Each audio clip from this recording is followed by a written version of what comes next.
ஓம் ஸ்ரீ மகாபரிவா பாதமே துணை. சரணாலய பக்தர்களுக்கு என்னுடைய இனிய காலை வணக்கங்கள். இப்போது நாம் பார்த்துட்டு வருது ஆழ்வாரனுடைய பக்தியும் தமிழ் தொண்டுங்கிற தலைப்பில் திருப்பாணாழ்வாரை பற்றி பார்த்துட்டு வரோம். போன வார எபிசோடில் பக்தியின் மிகுதியாக ரங்கநாதரிடம் அதீத பக்தியும் பாசமும் வைத்ததன் காரணமாக தான் கோவிலுக்கு செல்ல முடியவில்லையே என்ற ஆத்தங்கத்தோடு காவேரியினுடைய இக்கரையிலேயே நின்று கொண்டு பாணர் தன்னுடைய தம்பூராவை மீட்டி பக்தி பாடல்களை வழக்கத்தை கொண்டிருந்தார் என்று பார்த்தோம். நான் இப்பொழுது இந்த ஸ்க்ரீனில் ஒரு பிக்சர் தரேன். அந்த பிக்சர் தம்பூராவை மீட்டிக்கொண்டு பார்ப்பதற்கு பாணர் இப்படித்தான் இருப்பார். பாருங்கோ, பார்த்தீர்களா? எவ்வளவு ஒரு எளிமையான ஒரு தோற்றம், தெய்வீகமான ஒரு கலை, தெய்வீக கலை. இதை வரைந்த Lakshmi Suresh, art teacher of Porur army school, அவர்களுக்கு சரணாலயத்தினுடைய சார்பில் என்னுடைய நன்றியை தெரிவித்துக் கொள்கிறேன். மேலும் போன வார எபிசோடில் அந்த காவேரி கரையிலே அப்படியே பாடிக்கொண்டு இருந்த பாணரினுடைய கவனத்தை திசை திருப்புவதற்காக லோகசாரங்கர் என்னும் தலைமை பட்டாச்சாரியார், ஸ்ரீரங்கத்து கோவில் தலைமை பட்டாச்சாரியார் பாணரின் மீது கல்லை விட்டு எரிய அவருடைய நெற்றியில் பட்டு ரத்தம் கசிந்தது என்று பார்த்தோம். மேற்கொண்டு என்ன ஆயிற்று என்று பார்க்கலாம். லோகசாரங்கரை பார்த்து ஒதுங்கி பயந்து நின்று கொண்டிருந்தார் பாணர். லோகசாரங்கரோ கடும் கோபத்துடன் பாணரை பார்த்து, உன்னை நான் இனிமேல் இங்கே பார்த்தால் நீ தொலைந்தாய் என்று மிரட்டுகிறார். மிரட்டிவிட்டு பிறகு நேரே சென்று காவிரிக்குள்ளே இறங்கி குடத்திலே நீரை நிரப்பிக்கொண்டு சுவாமியின் திருமஞ்சனத்துக்காக யானையின் மேலே ஏறிக்கொண்டு சென்று விடுகிறார். பாணருக்கோ எப்பேற்பட்ட தவறை நாம் செய்துவிட்டோம், பகவானுக்காக திருமஞ்சனம் செய்யக்கூடிய இந்த காவிரி நீட்டிலே காலை வைத்து விட்டோமே என்று ரொம்ப கவலைப்படுறார். ஆனால் தான் எந்த தவறுமே செய்யவில்லை என்று உணரும் அறிவார்த்தம் பாணருக்கு இல்லை. திருவரங்க பெருமான் பாணருடைய பக்தியிலே லயித்து போனார். அவர் தன்னுடைய திருவிளையாட்டை துவங்க சித்தமானார். அங்கே அரங்கனுடைய கோவிலே திருமஞ்சனம் என அழைக்கப்படும் அந்த நீராபிஷேகம், இந்த காவிரி நீரை வைத்து அபிஷேகங்கள் எல்லாம் நடந்தது. பெருமாளுக்கு முடிந்தவுடன் சந்தன காப்பு சாத்தி கொண்டிருந்தார் லோகசாரங்கர். அப்பொழுது பெருமாளினுடைய நெற்றியிலிருந்து ரத்தம் கசிந்தது. இதை பார்த்த லோகசாரங்கர் அதிர்ந்தே போனார். தான் காவிரி கரையில் பாணரினுடைய நெற்றிலே கல்லை இருந்ததும் இன்றைக்கு காலையிலே அது பட்டு அவருக்கு ரத்தம் கசிந்தது நினைவுக்கு வந்தது. உடனே பெருமாளை பார்த்து கன்னத்திலே போட்டுக்கொண்டு, ஏ பெருமாளே, நான் ஆச்சாரம் மிகுதியினால, பக்தியின் மிகுதியினால, ஆச்சாரம் மிகுதியினாலே நின்று கொண்டிருந்த பாணனை அந்த இடத்தை விட்டு போகச் சொல்வதற்காக நான் கல்லை தூக்கி எறிந்தேன். அது அவனுடைய நெற்றியிலே பட்டு ரத்தம் கசிய துவங்கியது. என்னை நான் பெரிதாக நினைத்து கொண்டு அவனை சிறுமை செய்து விட்டேன், என்னை மன்னித்து விடு என்று அலறார். பெருமாள் அவரை விடுறதா இல்லை. இரவிலே பட்டாச்சாரியாரனுடைய கனவிலே தோன்றி, இதற்கு பிராயச்சித்தம் இருக்கு பட்டாச்சாரியரே, அந்த பக்தனினுடைய திருமேனியை உங்கள் தோளிலே சுமந்து கொண்டு இங்கே வந்து அவனுக்கு என்னுடைய தரிசனத்தை கொடு என்று சொல்லி மறைந்து விட்டார். பொழுது விடுவதற்காக காத்து கொண்டிருந்தார். ஏனென்றால் பகவானுடைய அந்த அப்படி ஒரு கனவு தனக்கு தோன்றி மறைந்த பிறகு அவருக்கு தூக்கம் வரவில்லை. வேதனை, மனசில் ஒரே வேதனை. காத்துன்னு இருந்தார் விடியறதுக்காக. விடிந்ததுமே அவசரமாக காலை கடனெல்லாம் முடித்து ஸ்நான வகையராக்களை முடித்து கொண்டு உடனே ஓட்டமும் நடையுமாக பாணனின் வீட்டை வந்து அடைகிறார்.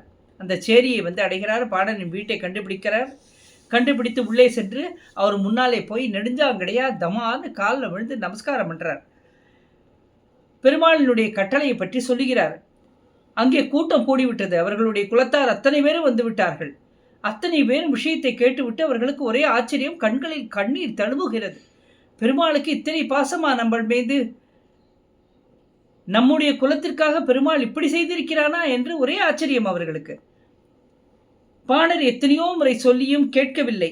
வற்புறுத்தியும் கேட்கவில்லை லோகசாரங்கர். இது பகவானினுடைய உத்தரவு, கீழ்ப்படிந்தே ஆக வேண்டும் என்று சொல்லி அலாக்கா தூக்கி தோள் மேலே வச்சுண்டு பாணரை ஓட்டமும் நடையுமாக கிளம்பி விடுகிறார். எங்கே? உறையூரிலிருந்து ஸ்ரீரங்கத்துக்கு நடைப்பயணமாக தோளிலே சுமந்து கொண்டு அவரை ஓடி வர ஆரம்பிக்கிறார். இப்போதெல்லாம் எத்தனையோ முன்னேற்றங்கள், எவ்வளவு இம்ப்ரூவ்மெண்ட் ஆயிருக்கு. இது வந்து hundreds and hundreds of years ago இந்த சுச்சுவேஷன். ஆனால் இப்பொழுது எத்தனை வசதிகள், பாலம் இருக்கிறது, ரோடுகள் எவ்வளோ அருமையாக போடப்பட்ட சாலை வழிகள். ஆனால் அந்த காலத்தில் முள், புதரு, காடு இதை தாண்டின்னு தானே போகணும். நதி, அவர் எத்தனை தூரம், இப்பொழுது கூகுள் மேப்பில் போட்டால் உறையூர்லேருந்து ஸ்ரீரங்கத்துக்கு ரஃப்லி 10 கிலோமீட்டர் காமிக்கிறது. அப்போ எத்தனை கிலோமீட்டர் அந்த இதே கூகுள் அப்போ எத்தனை கிலோமீட்டர் காமிச்சிருக்குமோ தெரியாது எனக்கு. மிகுந்த தொலைவு தூரம் அவர் தோளிலே தூக்கி கொண்டு ஓடி வருகிறார். ஸ்ரீரங்கத்து இது செய்தி பரவுகிறது. ஸ்ரீரங்கத்தில் காவிரியை தாண்டி ஸ்ரீரங்கத்தில் ஏறும்போது தெருவில் எல்லோரும் கூட்டமாக கூடி விடுகிறார்கள். சாலையோரத்தில் மக்கள் நின்று வேடிக்கை பார்க்கிறார்கள். எல்லோருக்கும் ஆச்சரியமாக இருக்கிறது. இவர் லோகசாரங்கர் இந்த கீழ்குளத்தை சேர்ந்த பாணரை தூக்கி கொண்டு ஓடுவதை பார்த்தார்கள் மக்கள். ரங்கன் கோவிலிலே நுழைந்து ரங்கநாதரினுடைய திருச்சன்னதிக்கு முன்னால் பாணரை இறக்குகிறார். கீழே தோளிலிருந்து கீழே இறக்கினார் லோகசாரங்கர். அடே பிரபோ, எங்கள் குலத்தவர்களுடைய கால் பாதம் இந்த சந்நிதியிலே திருச்சந்நிதியிலே படக்கூடாதே என்று சொல்லி அலறிக்கொண்டே பாணர் உடனே மண்டியிட்டு விடுகிறார். அதான் முட்டிக்காலில் நிற்கிறார். அவர் கால் பாதம் படக்கூடாதுன்னு முட்டிக்காலில் நிற்கிறாராம் பாவம். உடனே லோகசாரங்கர் உள்ளே சென்று மிக அருமையாக பள்ளிகொண்ட பெருமாளினுடைய காட்சியை தலையிலிருந்து பாதம் வரை மிக அருமையாக ஆரத்தி எடுத்து திவ்யமாக காட்சியை காண்பிக்கிறார் பாணருக்கு. பார்த்த பாணர் கண்கள் தழும்புகிறது, சந்தோஷம் தாங்கவில்லை, கண்ணீர் பெருகுகிறது. உடனே பாசுரங்கள் மழையாக பொழிகின்றன. 10 பாசுரம் பெருமாளினுடைய அழகை வர்ணித்து பாடுகிறார். அதில் அமலநாதிபிரான் என்பது ரொம்ப விசேஷமான அந்த பாசுரம். அந்த பாசுரங்களில் இந்த 10ம் மிக அருமையான பாசுரங்கள். அதை இப்போ கேட்க கேட்க அவ்வளவு இன்பம் அந்த பாசுரத்தில். அத்தனை அர்த்தங்கள் பொதிந்த 10 பாசுரங்கள் என்று பாராட்டை பெற்றவை. அதை கேட்டே மகிழ்ந்து போன பெருமாள் ஜோதியாக பாணரை தன்னிடம் சேர்த்து கொண்டு விடுகிறார். தன் பாதத்திலே சேர்த்து கொண்டு விடுகிறார். ஆண்டாளுக்கு அடுத்தபடியாக பெருமாளை ஜோதியாக சென்று அடைந்தவர் திருப்பாணாழ்வார் தான். அன்றையிலிருந்து அவர் திருப்பாணாழ்வார் என்று அழைக்கப்பட்டார். இப்பொழுது ஸ்கிரீனில் வரக்கூடிய கிளிப்பிங்கில் நமக்கு நாச்சியார் கோவிலில், உறையூர் நாச்சியார் கோவிலில் திருப்பாணாழ்வாருக்குன்னு தனி சந்நிதி. அந்த சந்நிதியின் தோற்றத்தை பாருங்கோ. பார்த்தீங்களா? சரி, இதை தொடர்ந்து ஒரு வீடியோ வருகிறது. இந்த வீடியோவில் அந்த நாச்சியார் கோவிலில் சுதர்ஷன் என்ற பட்டாச்சாரியார், அந்த சுதர்ஷன் மாமா ஆண்டாளை அந்த நாச்சியாரை பற்றியும், அம்பாள், அந்த கோவிலினுடைய பெருமை, அம்பாள் பெருமை, பாணரினுடைய பாசுரங்களினுடைய மகிமை, இவற்றை மிக அழகாக பேசி கொடுத்திருக்கிறார் நமக்காக சரணாலயத்துக்கு. அதை கேளுங்கள். பார்த்தீங்களா? கேட்டீங்களா?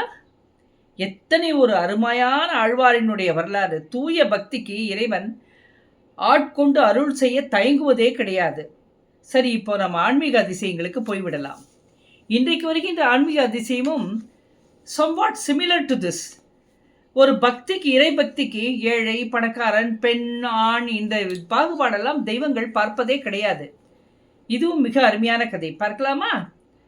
இந்த திருப்பாணாழ்வார் பக்தியிலே ஜாதி, குலம், பணக்காரன், ஏழை இவற்றையெல்லாம் பாகுபாடின்றி எப்படி ஒரு உண்மையான பக்திக்கு பகவான் பெருமாள் வயப்பட்டானோ, அதே போல இந்த ஆன்மீக அதிசயத்திலே சிவபெருமான் ஒரு பக்திக்காக இறங்கி வந்த கதை.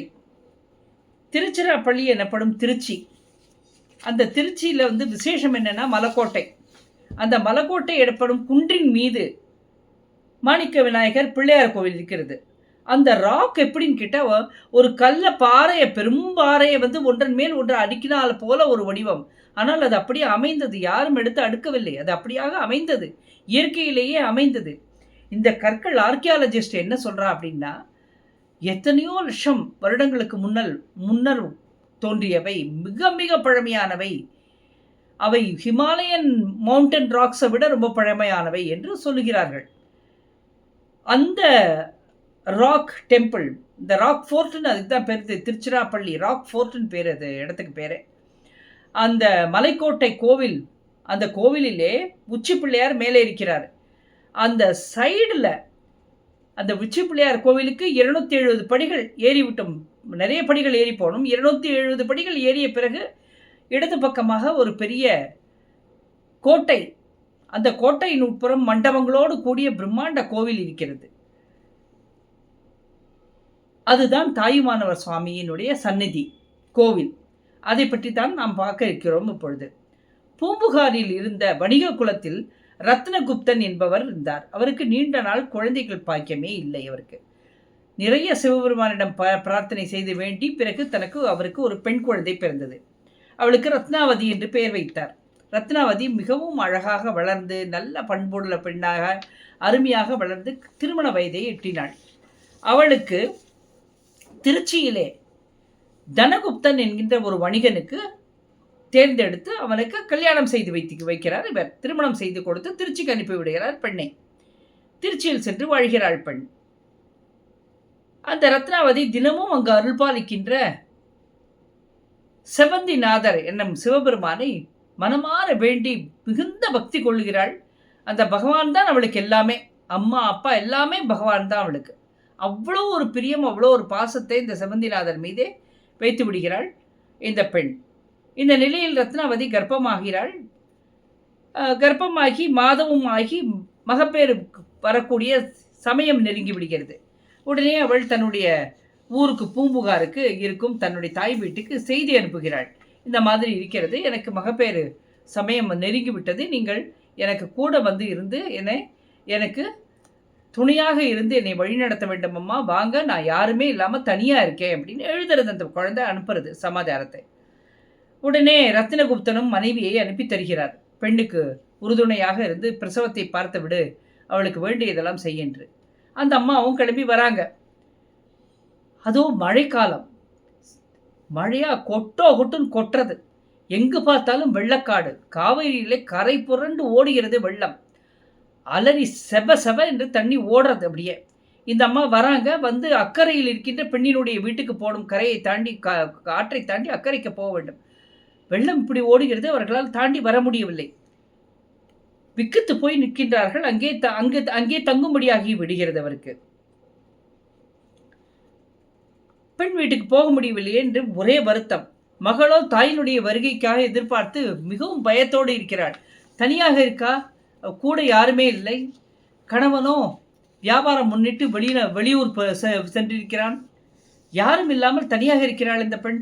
செவந்திநாதரை அழைத்து, என் தாயும் வரவில்லை, நான் என்ன செய்வேன், எனக்கு நல்லபடியாக குழந்தை பிறக்க வேண்டுமே, நல்ல குழந்தையாக பிறக்க வேண்டுமே, குழந்தை நன்றாக இருக்க வேண்டுமே, பிரசவம் சுகமாக அமைய வேண்டுமே என்றெல்லாம் அலற்றிக்கொண்டு, எனக்கு எந்த அனுபவமே இல்லையே இறைவா, என்னை காப்பாற்று என்று அழுகிறாள். பக்தையை தவிக்க விடுவானா? பக்தையை தவிக்க விடுவானா என்ன பகவான்? அதற்கு தானே அவனுக்கு பேர் அசுதோஷ் என்று. அசுதோஷ்னா அந்த க்ஷணத்துக்கே, immediately the moment request is given, உடனே அதற்கான ஆசிர்வாதம், பதில் எல்லாவற்றையும் செய்து விடுவான் என்பதற்காகத்தான் சிவபெருமானுக்கு அசுதோஷ் என்ற பெயர் உண்டு. உடனே பெருமான் தீர்மானம் செய்து விடுகிறான். ரத்னாவதி வீட்டுக்கு அவளுடைய தாயினுடைய உருவம் எடுத்துக்கொண்டு வந்து விடுகிறார். வந்து இறைவன்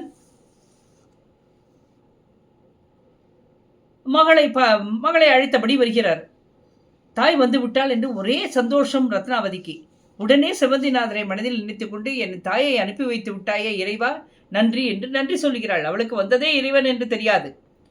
ரத்னாவதிக்கு தாய் போலவே கூட இருந்து எல்லா விதமான பணிவிடைகளையும் செய்து அவளை மிக நன்றாக பார்த்து கொள்கிறார்.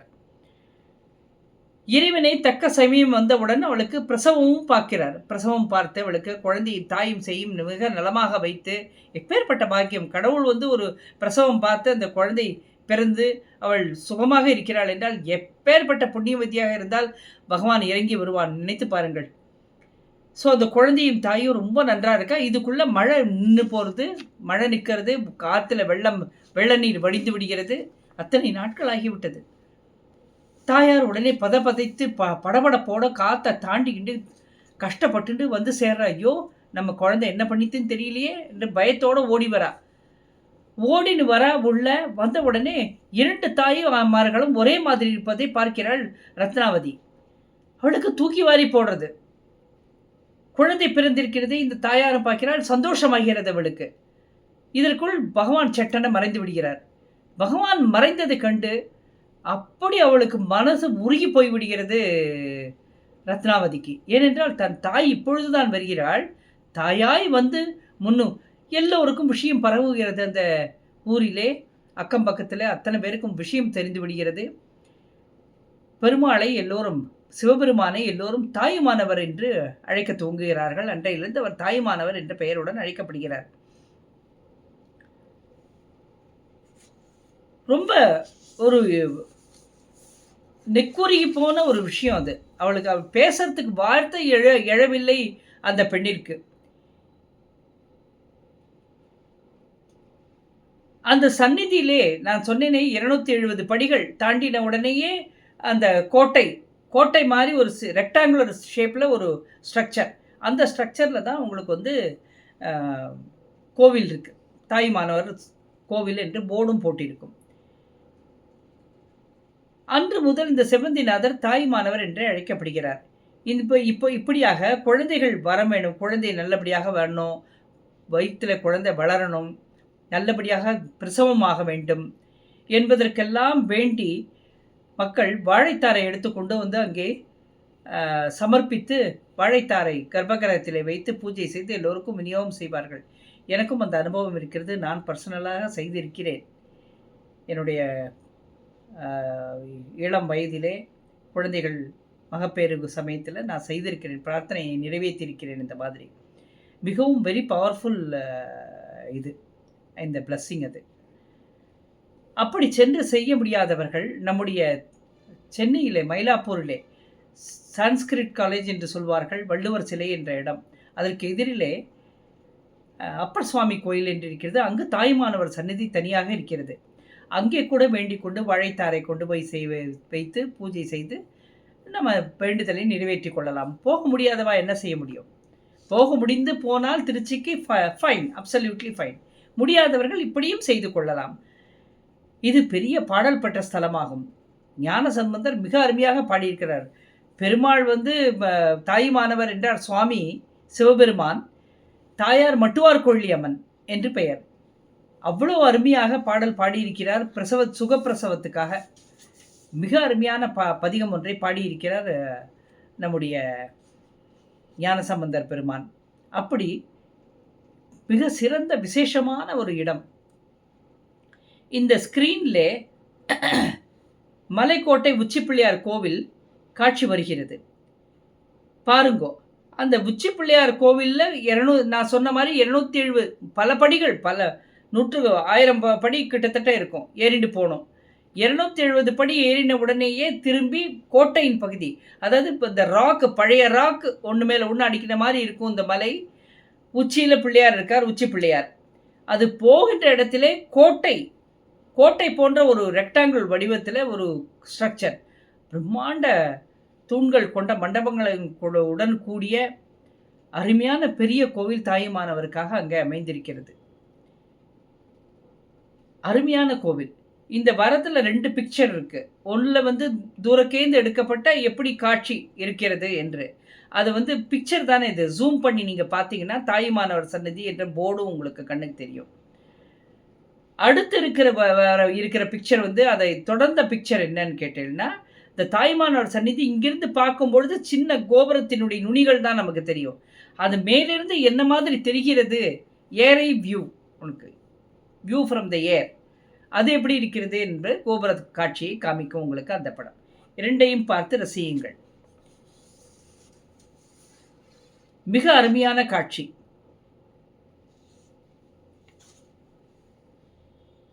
இதற்கு பார்த்தீங்களா? சரி, இதற்கு காலையிலேயே சென்னையிலிருந்து எக்மோர்லேருந்து 6 மணிக்கு தேஜஸ் என்ற ஒரு நவீன ரயில் ஒன்று கிளம்புகிறது. Super fast. அது வந்து ஒரு இடமோ 2 இடத்துலையோ இங்கே தான் நிற்கிறது. நான் ஸ்டாப் போய் 10 மணிக்கெல்லாம் திருச்சிக்கு போயிடுது. 6 மணிக்கு கிளம்புறது 4 மணி நேரம். போன நேரம் தெரியறதில்ல. 10 மணிக்கு போயிடுறது. 10 மணிக்கு இறங்கி நம்ம கோயில்லாம் பார்த்து அதோட இன்னும் நிறைய கோயில்கள் என்ன பார்க்கணுமோ பார்க்கலாம். நம்ம பார்த்துட்டு திரும்பி வரத்தே 5:00க்கு அதே ட்ரெயின் அங்கேருந்து கிளம்பி வருது. வந்து 9 மணிக்கு சென்னைக்கு வந்து விடுகிறது. காலையில் 6 மணிக்கு சென்னையை விட்டீர்கள் என்றால் இரவு 9 மணிக்கு சென்னைக்கு திருப்பி வந்து விடலாம். எப்பேற்பட்ட வசதியுடன் நம்ம இப்பொழுது இந்த காலத்திலே நாம் இருக்கிறோம். So distance makes no barrier. ஏன்னா தூரங்கள் எல்லாம் சுருங்கி விட்டன இந்த மாதிரி வசதியினால், இன்ஃப்ராஸ்ட்ரக்சர்னால. ஸோ அழகாக சென்று நீங்கள் தரிசித்து வரலாம். முடிந்தவர்கள் திருச்சிக்கு போங்க. முடியாதவங்க இந்த மயிலாப்பூரில் இருக்கக்கூடிய அந்த கோவிலிலே தாயுமானவர் சன்னதியிலே நீங்கள் பிரார்த்தனையை நிறைவேற்றலாம். இறைவன் எப்படியெல்லாம் பக்திக்கு ஆண் பெண் என்று வித்தியாசம் பார்ப்பதில்லை, பணக்காரன் ஏழை என்று பார்ப்பதில்லை, உசந்த ஜாதி தாழ்ந்த ஜாதி என்று பார்ப்பதில்லை. என்ன அருமையாக திருப்பாணாழ்வாருக்கு பெருமாள் அனுகிரகம் பண்ணார். இந்த பெண்ணிற்கு சிவன் அனுகிரகம் செய்தார். ஒரு அருமையான அனுபவம் இல்லையா? இதெல்லாம் நமக்கு கேட்பதற்கு. மேலும் அடுத்த வாரம் மற்றும் ஒரு ஆழ்வாரை பற்றி மற்றும் பல நல்ல விஷயங்களோடு உங்களை சந்திக்கிறேன். மகா பெரிவா பாதமே துணை. ஜெய் ஜெய்சங்கர ஹர ஹர சங்கர, ஜெய் ஜெய்சங்கர ஹர ஹர சங்கர, ஜெய் ஜெய்சங்கர ஹர ஹர சங்கர.